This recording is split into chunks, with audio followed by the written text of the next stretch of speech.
Hello, you are listening to Underscore, a show by the Chicago Graphic Design Club. I am your host, Christian Solorzano, and on today's episode, I am so happy to be sharing a conversation with someone very special, and that person is Cass Pokora.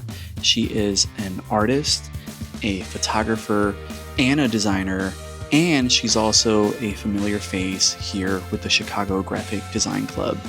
She currently has some work on display at Typeforce in Bridgeport, and that is an annual typography exhibition.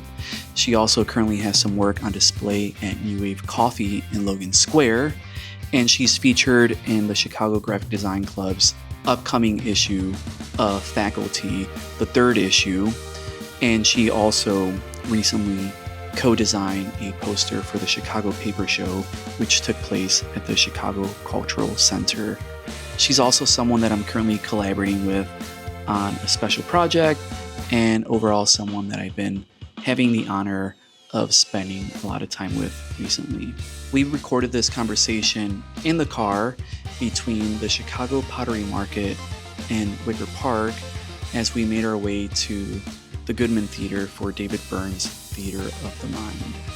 In this conversation, we talk about her process, her shift back towards analog work, her childhood obsession with sharks, the imaginary city that she's built in her head, and why one day she'd love to design a corn maze.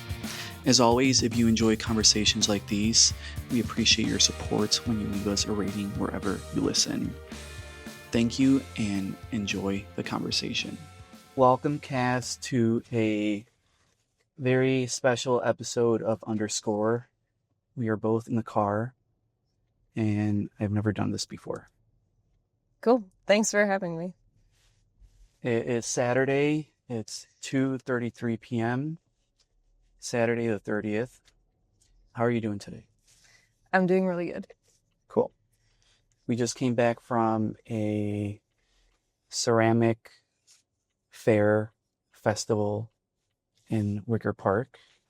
And one of the things that I learned about you since getting to know you is that you have a background in pottery and making things with your hands. That's true. And you did that when you were in college. Yeah. I unexpectedly kind of fell in love with it. When you were a child, you've also shared with me that you were really into making things with your hands, and I feel like imagination was a big part of your childhood. You were into dinosaurs. Yes. And you were into sharks. Mm-hmm. Still am. You still are. Mm-hmm. And you also shared with me that you had a very stylish sense of fashion. Mm-hmm. That involved rollerblades. Yes. And big shorts, right? Yep. And do the shorts have big pockets? No. Do you typically carry things in your pockets? I don't think I've ever seen you with stuff in your pockets. No, I have a purse. And what are some of the things that you always carry with you? What are like your I'll tell you. Your Cass essentials? Since you've asked, it's really good. Sunglasses, money. Do you carry bills or coins or what? I actually do carry cash on me. I find that I still need it. Deodorant and packing tape. Packing tape. Yep. Tell me about the packing tape, because you're the first person that I know that always has that on them. Yeah, I just always carry tape on me because I always need it. And there was only so many times that I could be like, wow, I really need some tape right now without having any on me. And is it the clear packing tape? Yeah, I keep the clear packing tape on me. Sometimes it's duct tape and occasionally like blue painter's tape. I don't know. You just never know when you're going to need it. How old were you when you started doing that? I don't know. Maybe 20. And what are some of your other essentials that you typically keep with you, even at your house? Like, what are the things that you find you can't live without? That's a good question. I don't have a lot of things that I feel like I like have to have, but I always am in need of like clean, fresh socks. That's about it. I think I could even do without my phone. When I think of you not as just a designer. I think you're you're way beyond that. I think of you as an artist and photographer, and I don't know, to me lately I've been sort of questioning what titles even mean. But how do you tend to identify yourself? Do you consider yourself to be an artist? That's an interesting question. I don't really know. I mean, I guess yes, but I don't think about it that way. I guess I consider myself to be a designer because that's what I get paid to do. Last year, you did a residency in South Korea. You were there for, was it 6 weeks or 8 weeks? 6 weeks. 6 weeks. And this year, you had some work exhibited at Typeforce in Bridgeport. Mm-hmm. And you're also going to have that work featured at a coffee shop in your neighborhood called New Wave Cafe or Coffee. Yeah. There's a few weeks ago, you and I were talking and you mentioned that you were thinking about what your next project was going to be. Mm-hmm.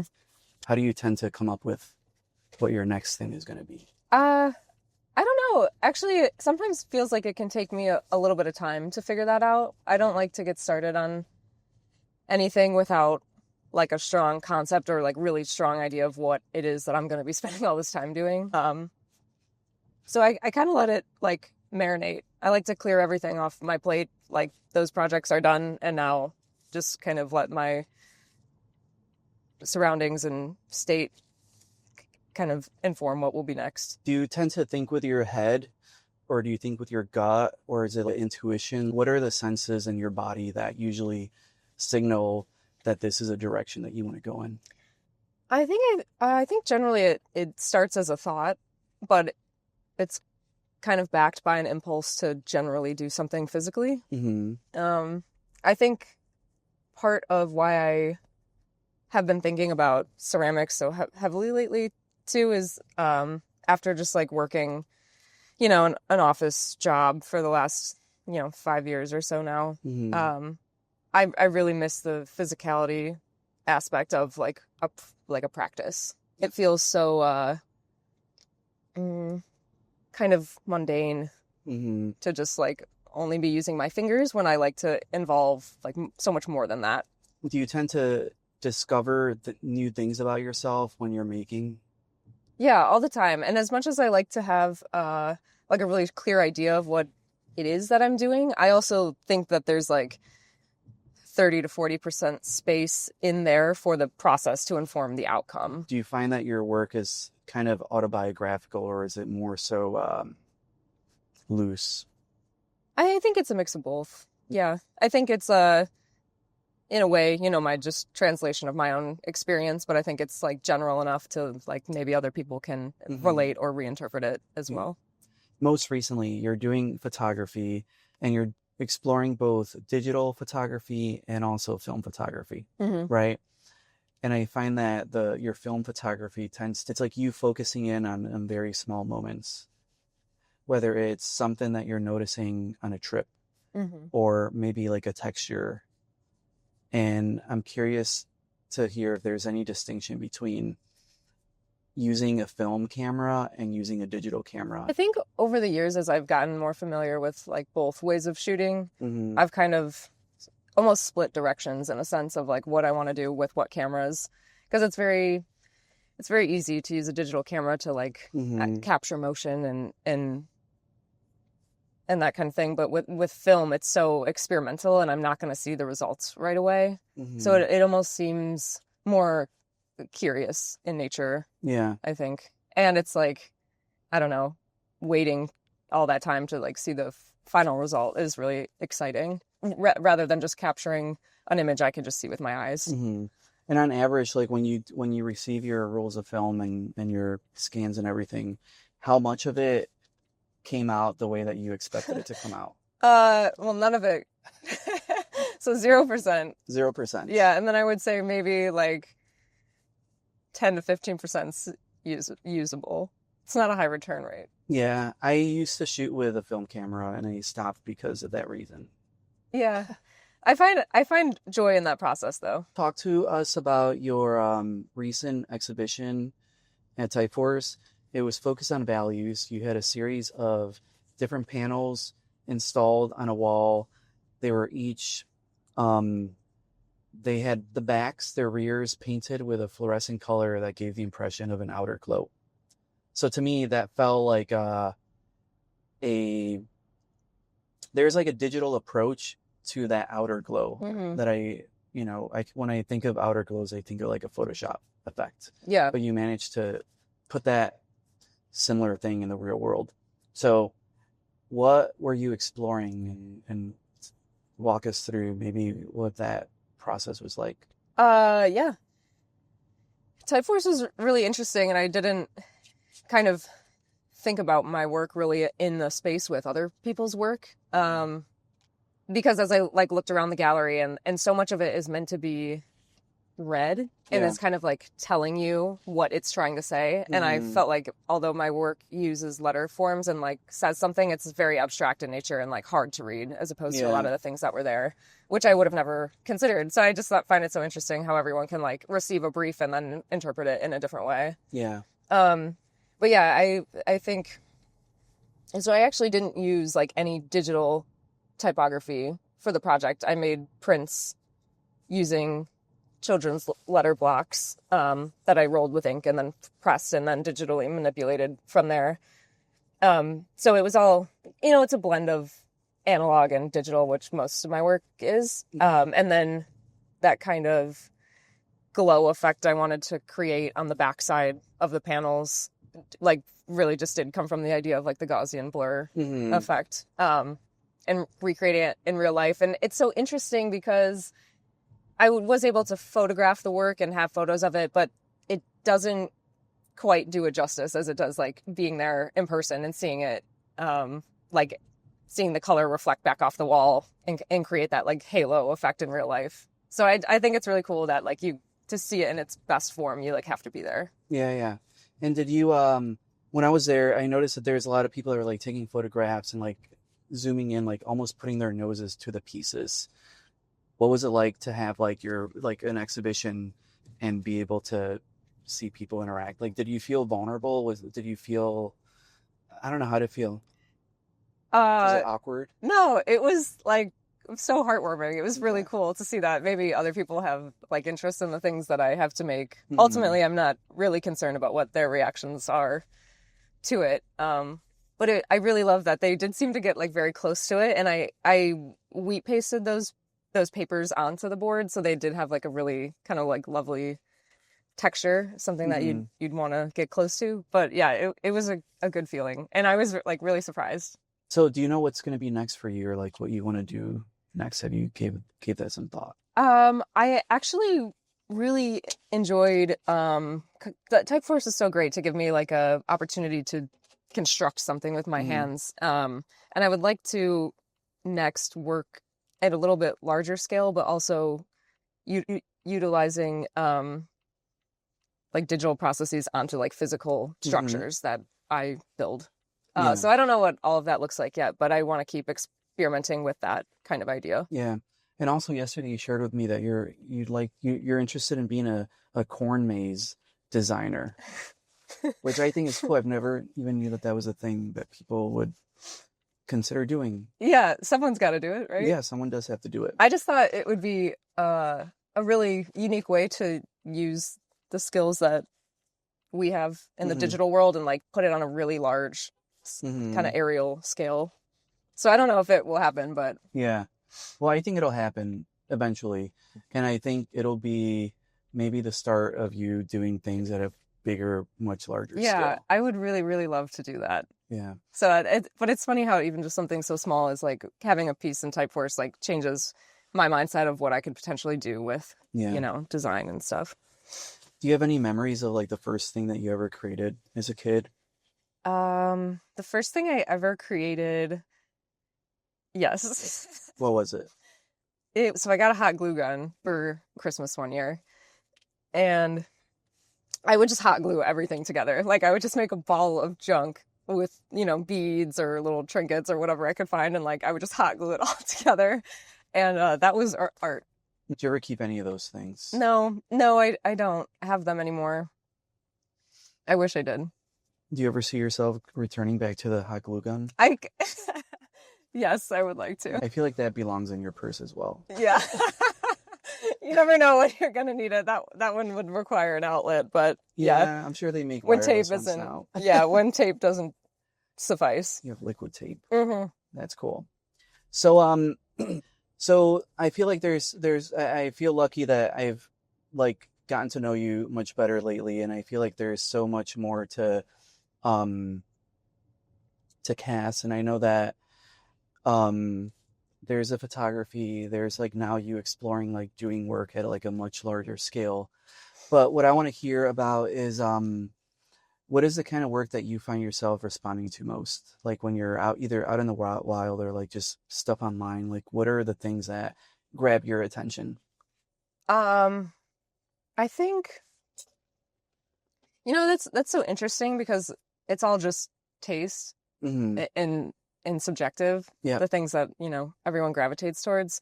But I think like just a strong sense of originality, probably. And style wise, it lives somewhere in the world of like semi-surrealist, Mm-hmm. like things, design or art. I know you've shared with me in the past that you have really vivid dreams. And some of those dreams, the way that you've described them to me, are quite surreal and interesting. Mm-hmm. Do you find that those things sort of make their way into what you do? Into Yeah. your work? Mm-hmm. Yeah. Yeah, and also I do think there's sometimes if am thinking about something, I think dreams will like further the idea or like redirect it, or they will play like a part in that process, which is really neat. Have you ever been able to, I think it's called lucid dream. Yeah, I don't like that. You don't like that? No. What kind of dreams do you like to have? Not nightmares. Not nightmares. Yeah. Understood. Yeah. Do you want to talk a little bit about your imaginary place? Sure. So my imaginary place is very real to me. Mm-hmm. But it's a place that I constructed in my head, that I can go to rest or feel relief from reality. Mm-hmm. And it looks something like a floating glob of land that has like a big city built on top of it that most closely resembles Prague for some reason. And it's very tall, although like winding roads like lead upwards. And it's just a place that I can like picture myself in, and like take a walk or like clear my mind or relax, I suppose. Mm-hmm. Yeah, so there's all like kinds of little things in there, and I also keep making additions. So you're like designing in this world and you're creating. I remember the first time that you told me that, and I totally can see that there's like this that there's some of that imagined world in some of the stuff that I've seen you do, specifically your photography. I think your photography, to me, you create these like micro compositions where like you're zooming in on a little plant. Like it feels like you're zooming in on a world in its own. Like most recently, I think you shared one that was just like it looked like it was mist on a window. And then you've shared a few other ones where it's just like you were looking through a window it was at a cemetery in Argentina, right? Mm-hmm. And it was like, was it a coffin? Oh, yes, yeah. And there was like, it was very cool colors and it looked very otherworldly. Is there any relationship between the stuff that draws your eye to the stuff that lives in your mind? Like, are you trying to find little glimpses of this fantasy world out in the real world? Of course. That's the kind of stuff that motivates me. Like I feel like I'm always looking for that image or picture or that feeling that I get like taking those photos that feel grander than reality, Mm-hmm. I think, in a way. And do you find that you come back to old work of yours to like revisit and sort of look at, wonder about, critique, or what's your relationship to your work once it's been complete? Actually, no. I very much forget about it and move forward. It feels more like a reaction in time, and then I have no problem leaving it. I don't generally come back to old work. I think it's all kind of like on the path to get somewhere else. So I like to, complete something and then move to the next. And when you talk about a path to something else, do you feel like you have a sense of what that path is, or all I know is that there is a path. Mm-hmm. I don't know where it's going, and I don't want to. The other thing that I want to talk about is you are starting a new job. I am. And that's really exciting. Mm-hmm. What are the signals that let you know that it's time for change? Like, how do you assess that it's time to move on and that it's time for you to do something different? I think there's nothing measurable about it other than like a general feeling I get. I grow bored of routine and repetition relatively quickly, I think. But I think maybe almost 2 years ago now is when I started applying for residencies. I think I initiated that process like in want of something else or something different to kind of just break it up, you know? And like in this, what we call a creative field, it's so hard to, there's nothing creative about like sitting in an office every day to me and like not going out to experience the world or new things. Like that's where all inspiration comes from. So I don't know, maybe like that kind of feeling dies, the inspiration aspect, and I feel ready for something else. Do you feel like there's something you're searching for or longing for when it comes to feeling like it's time for change? Yeah, I think it's almost feels like an addiction. Like it's a feeling that I crave. And it oftentimes doesn't come from like anything in particular, just like a new environment and new people, and just like the want to learn new things. You strike me as someone that's always really curious, asks a lot of questions, and is open-minded. Is that something that came to you naturally, or do you find that it's something that you worked to get to a point to be able to be like that?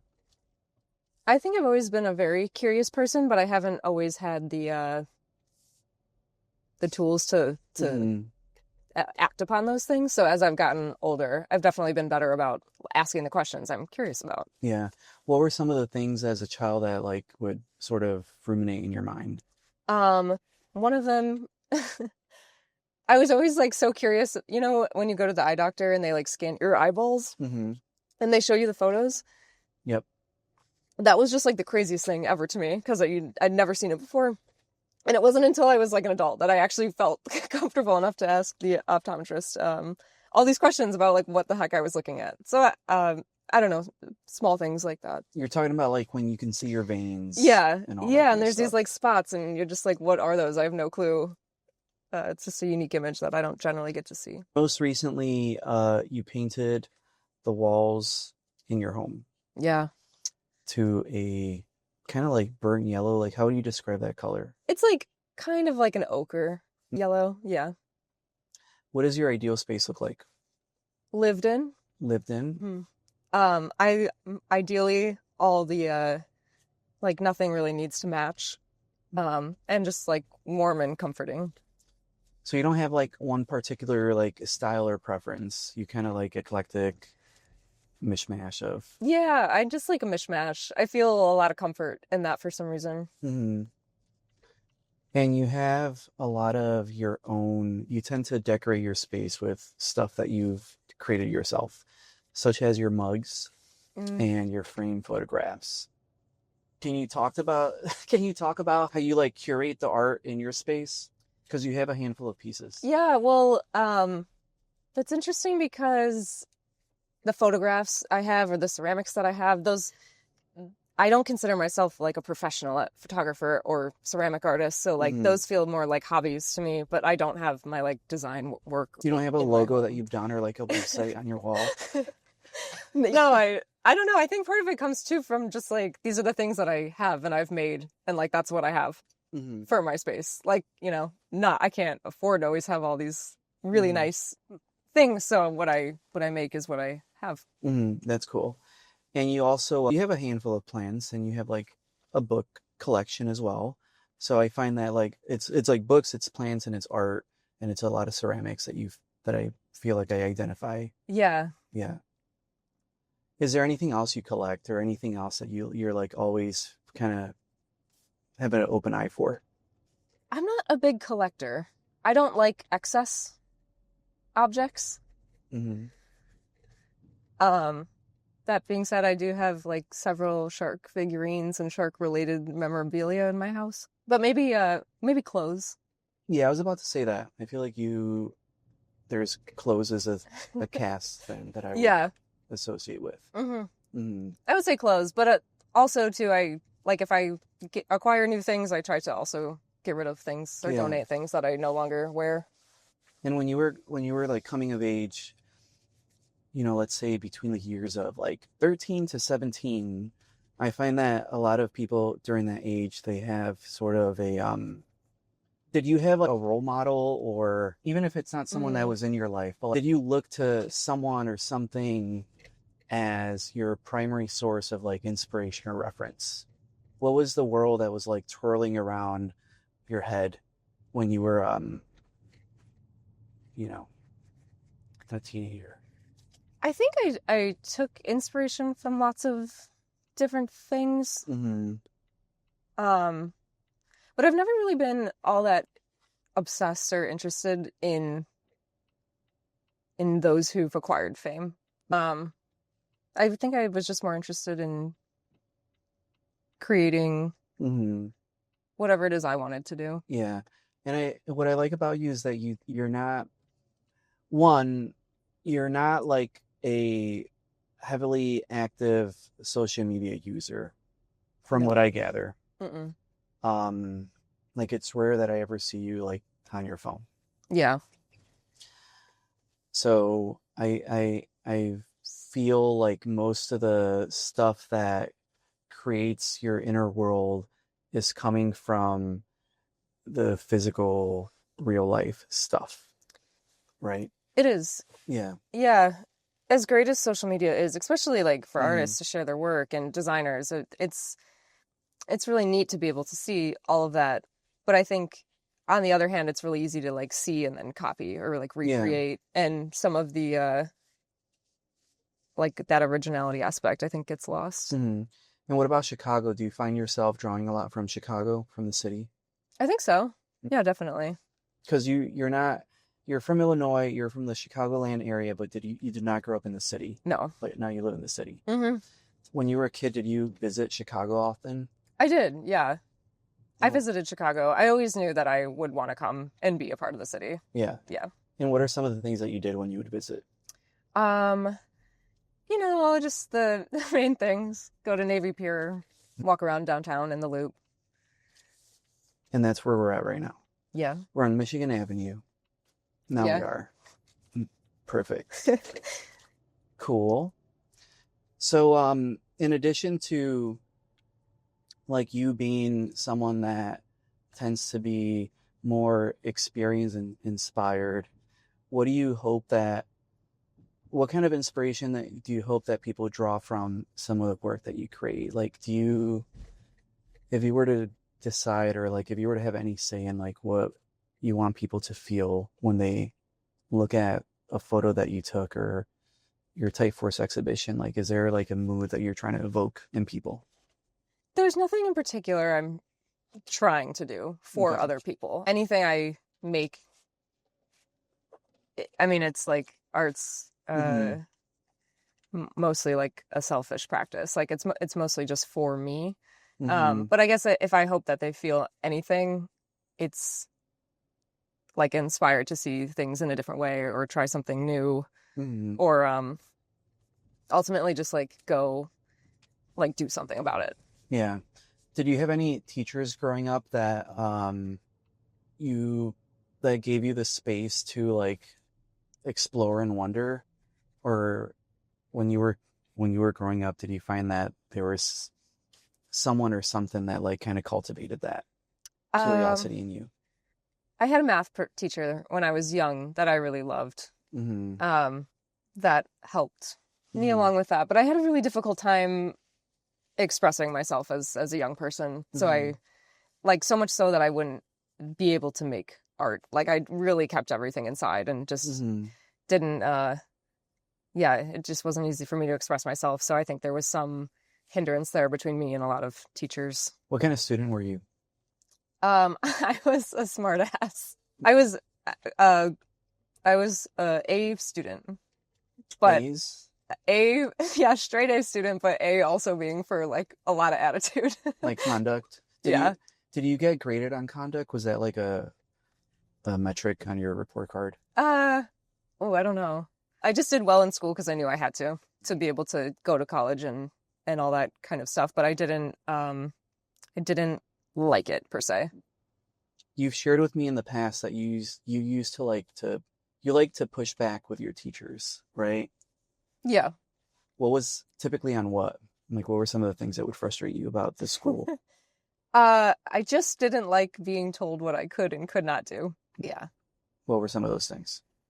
One of those things was I had a gym class first period in high school, and in the morning, similar to now, I was an avid tea drinker, so I would bring my tea to gym class, and I would sit there and drink my tea while I waited for class to start, and I was told repeatedly that I couldn't have tea in gym class, and I felt like I was just sitting there, so I should be able to have my tea. Yeah. Anyway, it led me to a couple detentions.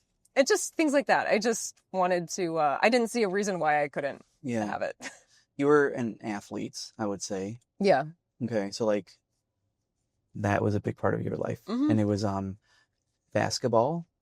Yeah. And you were playing with the upper class people. Like you were in like, what was it, 6th grade, and you were playing with 8th graders? Yeah. I mean, it's girls basketball in the suburbs, so. But still, that does. And you don't play basketball anymore, but what's your relationship to sports now? I don't play basketball anymore, but I do still have that kind of routine in my life. Like, exercise is a big part of my life, in movement, and in different ways now. And I hear you're a boxer now? Wanting to be. Trying my best. That's cool. Well, what are some of your favorite things you like to do in the city? My favorite thing to do in any city is walk around. And just observe. Yeah, I find so much joy in that. I know you like to people watch. Yes, I love to people watch. I was thinking about it this morning, actually, when I was taking a walk on the 606. And so many people are passing you by and running and whatever, and there's so many conversations, and like just hearing fragments of everybody's conversations is like such beautiful insight. Yeah, it's just one of my favorite things to take in. Is there anything about human behavior that surprises you? Or that not surprises you, but what's something about human behavior that you tend to focus closely on? The idea of this is what the people around me are doing, so I also should do that. That, groups tend to like dress the same or be into the same things, and like it's all for that sense of belonging. And I just find that idea something really interesting and something I think about a lot. Yeah.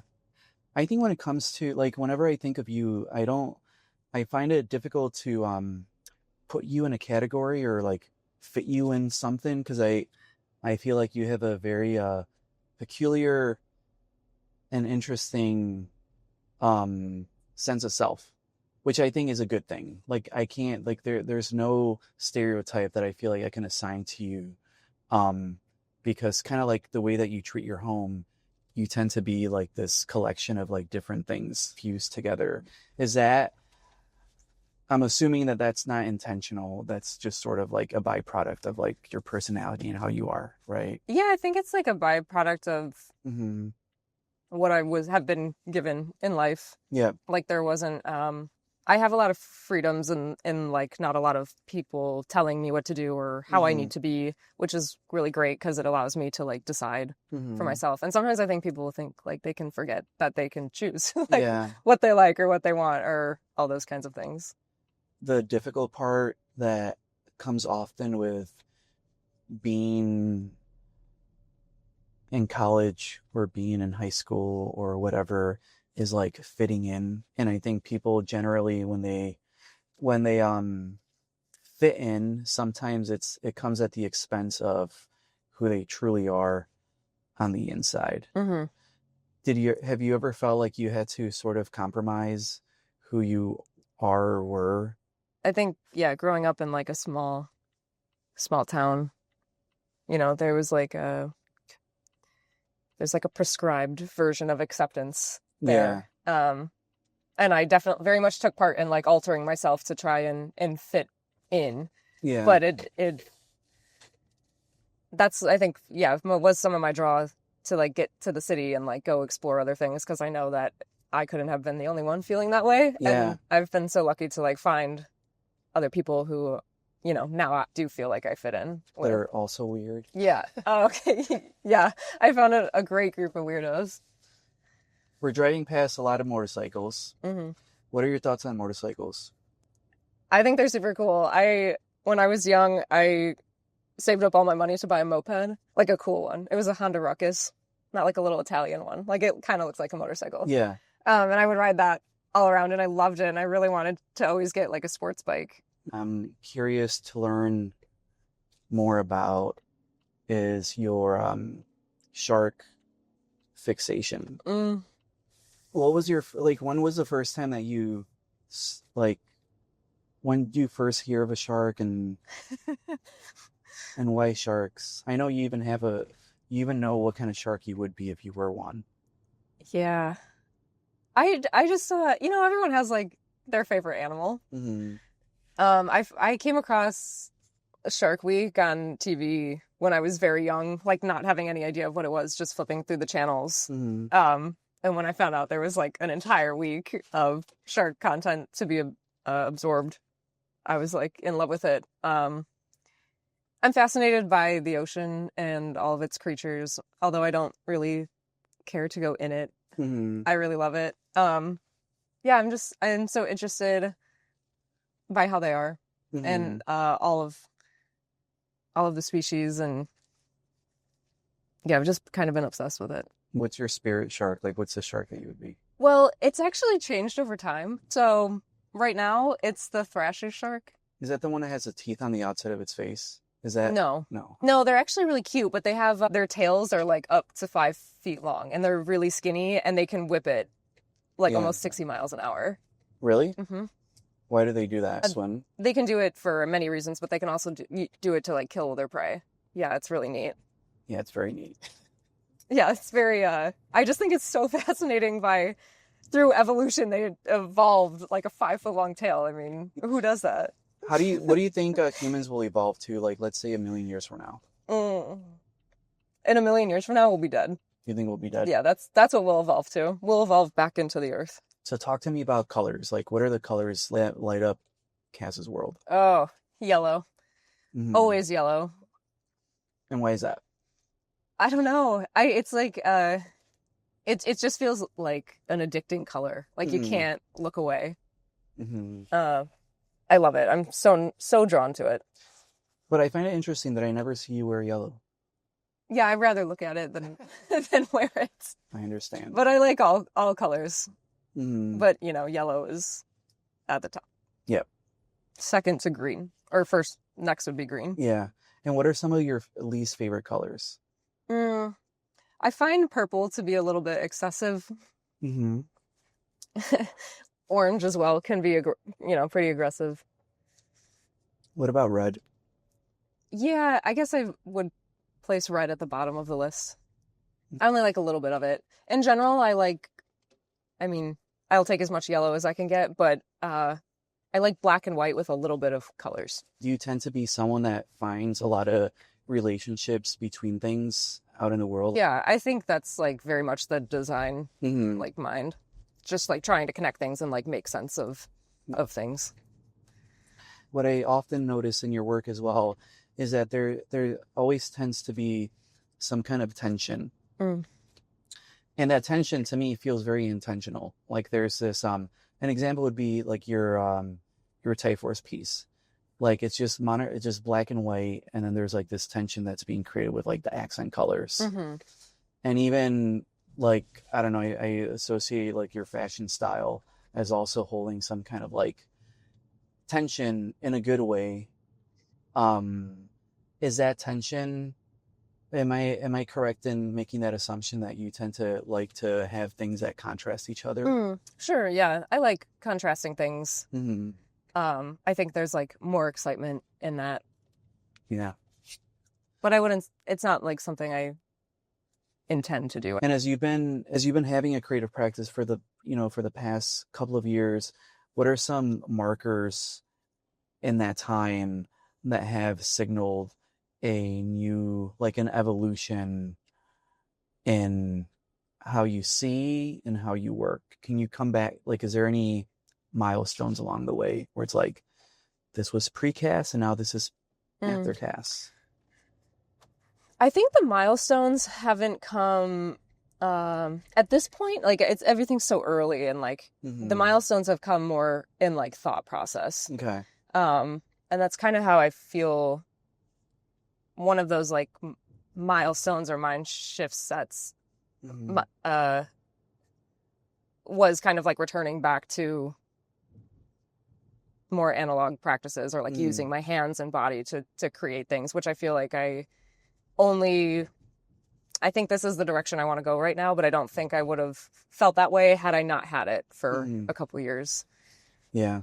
What makes you super happy about the creative process? Like, how do you know in your body when you're like orbiting the right thing? Well, like, I wouldn't say like 60% of that process is super happy. I think it's a lot of, it's a lot of unknowns. I think the happy parts are only a small part of like the big process, but I generally enjoy the not knowing really what's to come of it. And how does joy and happiness how does that manifest in your body? Do you, how do you do it? It comes out in the form of like that flow state that you like get into. That's how I know. You don't giggle? Or like get up and walk in a circle and then sit down? Yeah, sometimes I do that too. Do you have a moment that you've been really, really proud of, or any kind of breakthrough moments that you feel like you've had or have come close to feeling? I don't know that I feel that, really. Okay. I think that's not an easy thing for me to feel in the present, and it's maybe something that like I have to be able to look back on. Yeah. Yeah, that happens to me too. Like sometimes it's like it's in the future that I'm able to look back at something and realize that it was like a good thing, or sometimes that it was actually not that great of a thing. But I don't know, there's something to me so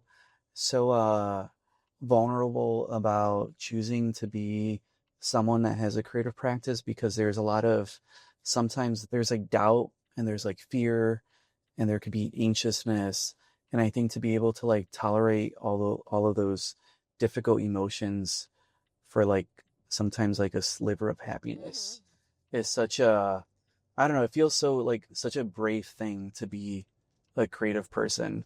And even looking at some of the items that we saw today, a lot of the ceramics, like the amount of hours that people have put into the ability to make just one very simple cup that may look kind of boring, but you know that there's like this like rich story and like vulnerability in that. To subject yourself to that is I don't know, it's wild. Well, it's interesting. I feel like as a designer, a part of the benefit of like, we're so used to feedback, and like just having your work ripped apart and like not feeling, it's so important to not feel so attached to it, or, make sure you're doing it for the right reasons so you're not taking things personally and that kind of stuff. But when I see more of a traditional artist who's, you know, been working and maybe doesn't have that like level of feedback, or they're not getting that all the time, it may feel like much more personal. So I think it's like it's definitely a brave thing to do, but yeah, it's important not to like take what others have to say. Yeah. And it's so difficult. I find that, you know, sometimes people go to design school because a parent or someone in their childhood told them that they were good at drawing, or like they had a camera and they're like, oh, you take photos, like maybe go to school for design. And then you take that person that is sensitive, maybe emotional, and maybe not the most extroverted, and then you put them through this design program, and then now you like expect them to like sell ideas and like, be business. Yeah. And I find that to be such a like bait and switch, because it's like, we're going to teach you how to make a poster and take pictures, and then it's like, and now you have to do like get a bunch of feedback and meet some stupid metrics and go to meetings and take notes and like deal with difficult people. Yeah, there should be just a class on that. I remember you told me that you lost your first job and then you got your second job, and it was out of necessity, and that you actually went to the place to hand your resume. Was that, or you called them, or you emailed them? Yeah, I lost my first job Yeah. very unexpectedly, and, you know, as like a 23-year-old, like with just trying to get through life, like it was very scary. So I was trying to find a job as soon as I could. And I guess a little bit part of that desperation helped me get a new job, but I just was like calling anyone I could find. Oh, yeah, you were calling. Yeah, I just like cold called my previous employer, which was very funny because he like didn't understand that I was looking for a job and just thought I was a recruiter trying to like find somebody for the job. That's funny. But yeah, that's how I got into contact with him. Not just submitting a resume through a portal or whatever. What would be some of your like, if there's someone listening that is like a baby Cass, or someone that is just young and looking to get some insight, like what's something that you found to be really helpful when you were starting off?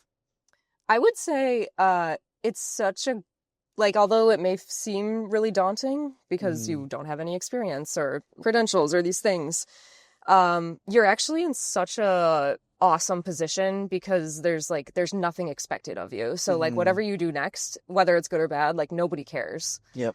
And that's like a really freeing place to be. So I think like you should just like push it as much as you can, and like really put yourself out there, because like who cares? Yeah, there is a recent at my company. There's a new hire that just joined the team a few weeks ago, and she was asking us for advice on how to, you know, just get acclimated. And they said that for like the first year, she has the I'm new here card, where she can just ask as many questions as she wants, because like no one's expecting her to know like everything.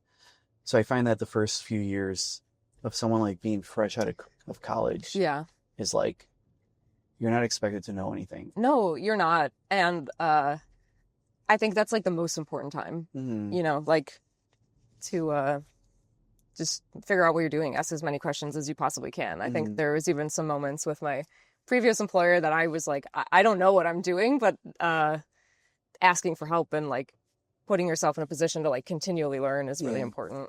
And I think it's such a I really appreciate when people are able to admit that they don't know something and that they want to learn. And I think sometimes I see it less now, where people expect someone to know a lot. Like I've been at least maybe it's just the people that I have in my life, but there's like a power in ignorance and in just being like a clean slate and being open to like learn that kind of stuff.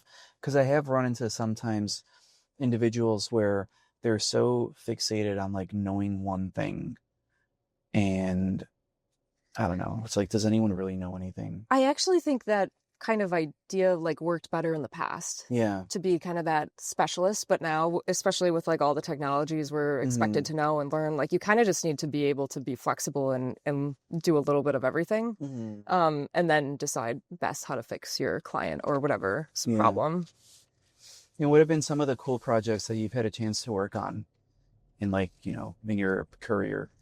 Some cool projects. I've had a good hand in creating and doing branding for a couple of music festivals. That's been really exciting. Yeah, the whole kind of brand packages for a couple of those, I would say, is probably the most exciting work I've done in the last couple of years. And then recently you also did you had a big display at South by Southwest. Yeah, my company did, we worked with a brand called Superhuman and did like a big brand activation at South by Southwest in the spring or early spring this year. That was a really incredible experience because it's not every day we get to work so like in an experiential way. Yeah. So I do see this like recurring theme come up with you, which is like creating big scale things and like experiential stuff, as opposed to like, do you do much web work or digital stuff, or is it mostly print?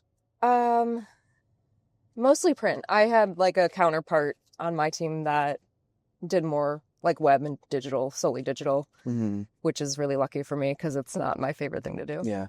And what's like your what's something that you love to do, like something very within design, like what do you tend to obsess over? Or what are you super critical of?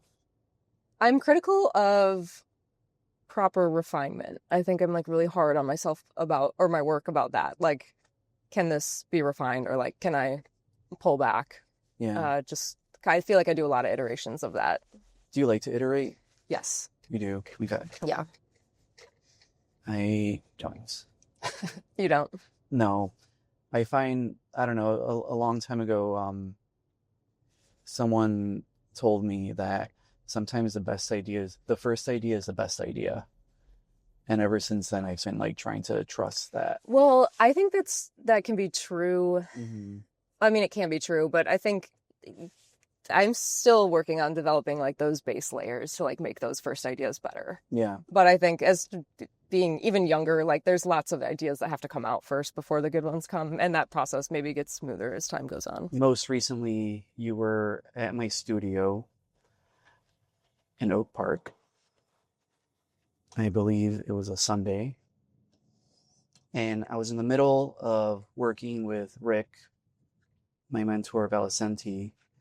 And you were there, you were working on your Typeforce exhibition on your computer, like setting up your files and everything.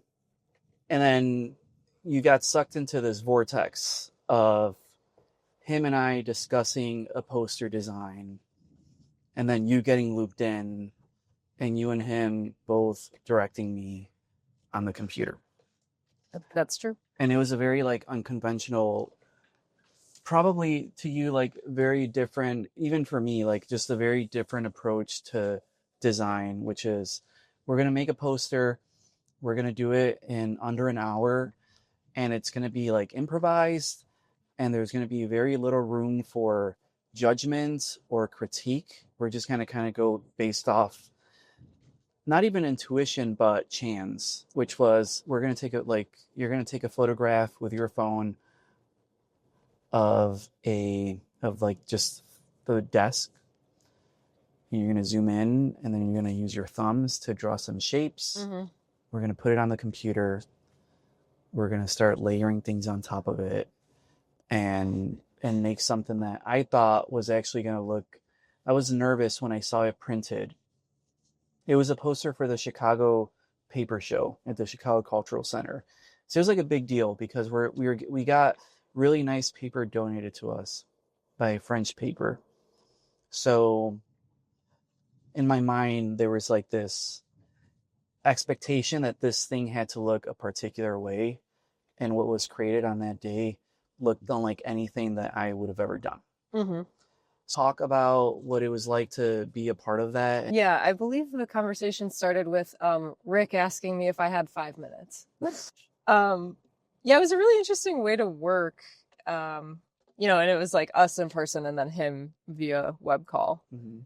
So taking his direction and kind of, doing what he says, but then having the outcome just happen by chance was really interesting. I've never worked in that way before. I think it was, I felt like it was a really good initial exercise to like build a rapport and to like understand how somebody else works. And I think Rick is like such a great like teacher and mentor in that way, and like helping you feel, like it's a good space to do that in. Yeah. What I liked was that to begin with, the only concept was he sent 2 thumbs up emoji. That's what the cue was.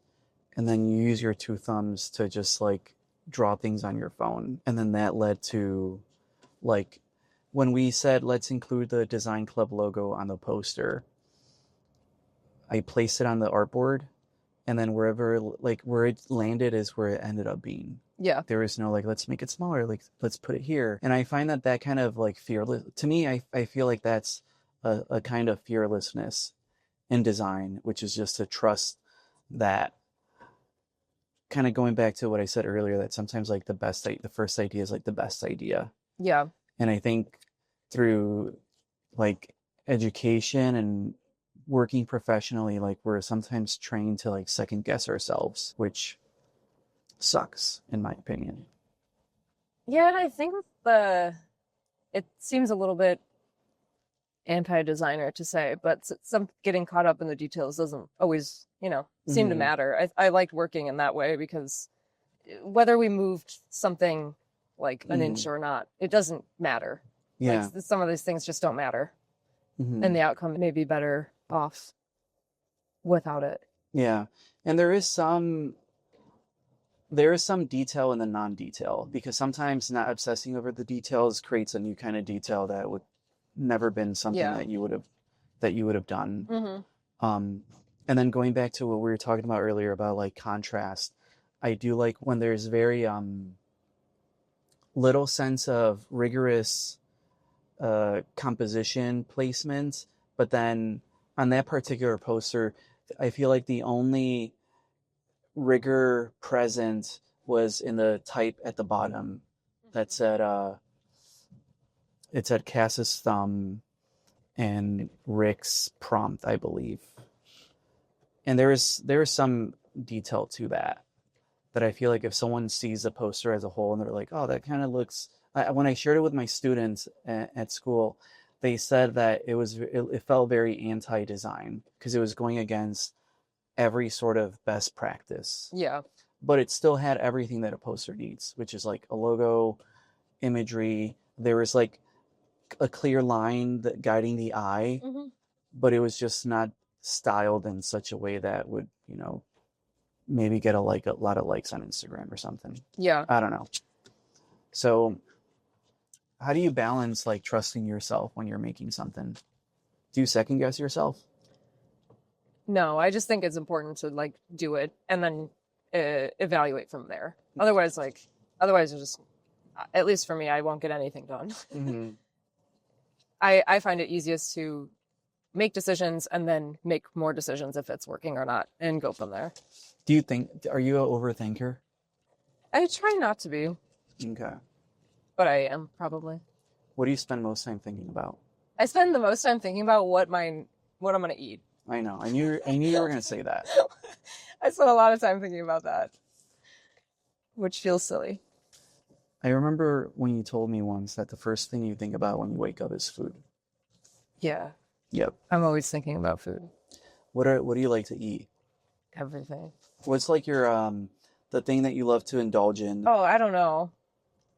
Sweets, popcorn, butter, sugar, salt, all the good stuff. You're really into chocolate. Yeah. I mean, I'm an enjoyer of chocolate. Looking back 10 years from now, 20 years from now, 30 years from now at this recording, and is there something that you'd like to say to your future self watching this? I mean, she's sitting And maybe she is looking at this projected in her living room.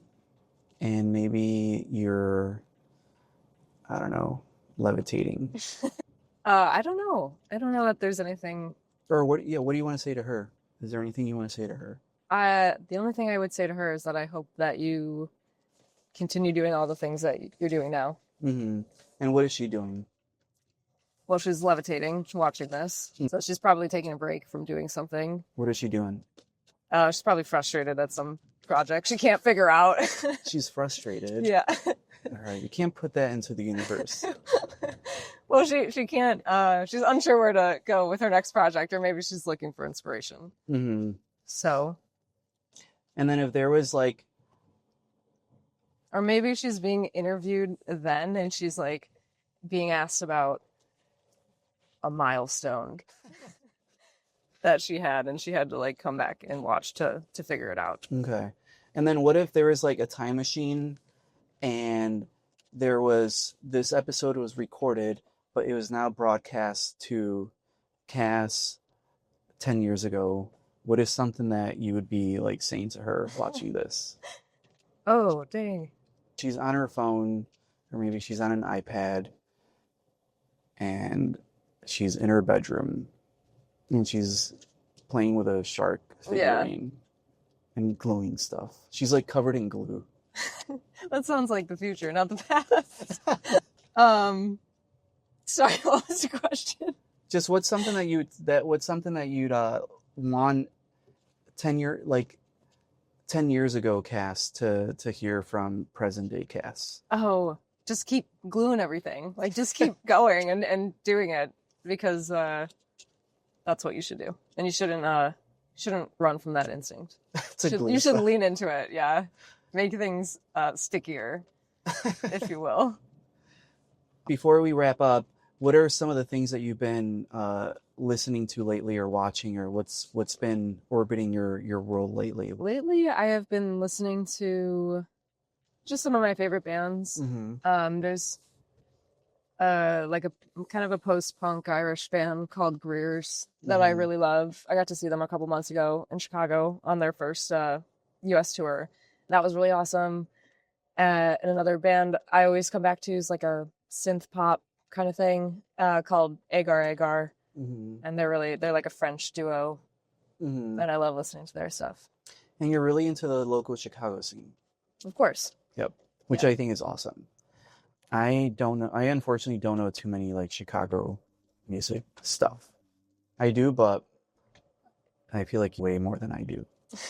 Well, I have friends and family that are also into it, so. Yeah. Yeah. Great. And anything, I know you're not a big watcher of things, but anything that you've been watching lately? I haven't been really watching anything in particular, but there's a new season of a anime show that I like that just came out, so I will be watching that. And another question, is there any place in Chicago that you're a regular at and that if you walked in, they would know what it is that you want? Yeah, just probably my local food co-op. Yeah, they would know.